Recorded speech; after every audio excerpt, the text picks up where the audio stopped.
अस्सलाम वालेकुम नाज़रीन, आवाज़ न्यूज़ सां गॾु आऊं आहियां बिशारत कुमरो। हलंदासीं हेडलाइंस तरफ़।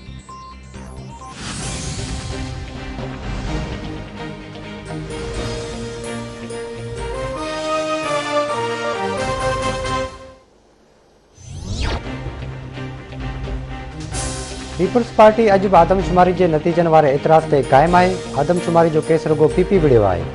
मुतहिदा ऐं जीडीए वारा आदमशुमारी खे ग़लति चवनि था। अली ज़ैदी खे सवाल पुछण जो शौक़ु आहे त सिंध असेंबली जो मेंबर थिए। आई न त सूबाई हुकूमत वफ़ाक़ आॾो जवाबदार न आहे हूंदी। सिंध हुकूमत जे तर्जुमान मुर्तज़ा वाहब जी प्रेस कॉन्फ्रेंस।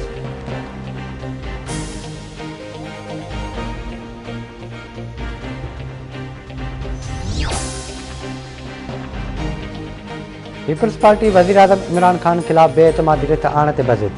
नून लीग ऐं JUI खे इतमाद में वठण जो फ़ैसिलो। राजा परवेज़ अशरफ जो चवणु आहे त बेएतमादी वारी रिथ हिकु जमहूरी ऑप्शन आहे। रिथ ते कुझु पार्टियुनि जी हिमायत हासिल आहे, कुझु पार्टियुनि जा ख़दशा ख़तमु कया वेंदा।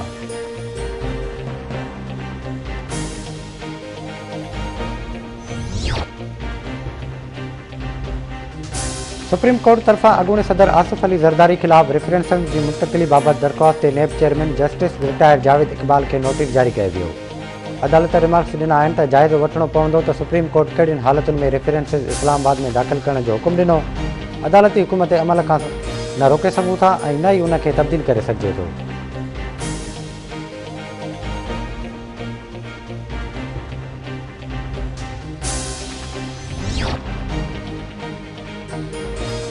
सिंध हाई कोर्ट में सिंध जे बेटनि ते वफ़ाक़ जी वालार ख़िलाफ़ दरख़्वास्त ते ॿुधणी।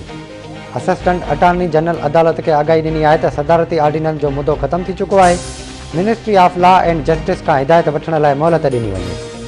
एडिशनल अटॉर्नी जनरल ईंदड़ ॿुधणी ते पेश थींदो।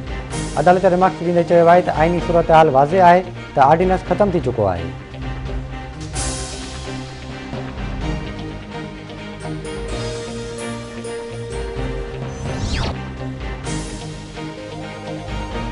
सिंध हाई कोर्ट पारां गुम थियल माण्हुनि बाबति केस में पुलिस ऑफिसरनि ते कावड़ जो इज़हार।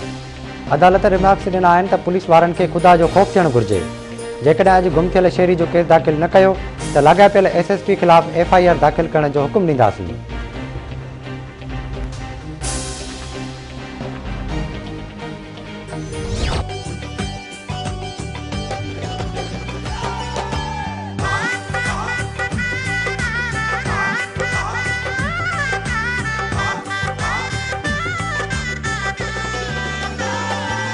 बख्तावर बीबी आपकी खुशियों में हम सब शामिल हैं। आज जो रंग महफिल का है सबकी चाहत का हासिल है। ऐं शहीद बेनज़ीर भुट्टो ऐं अॻूणे सदर आसिफ अली ज़रदारी जी न्याणी बख्तावर भुट्टो जी शादी जूं तक़रीबूं जारी। बख्तावर जी मेहंदी वारी रस्म अॼु अदा कई वेंदी। बिलावल हाउस कराची में अॼु मेहंदी जी रस्म दौरान भुट्टो ऐं ज़रदारी कुटुंब सदो कुंवार जूं साहेड़ियूं शिरकत कंदियूं।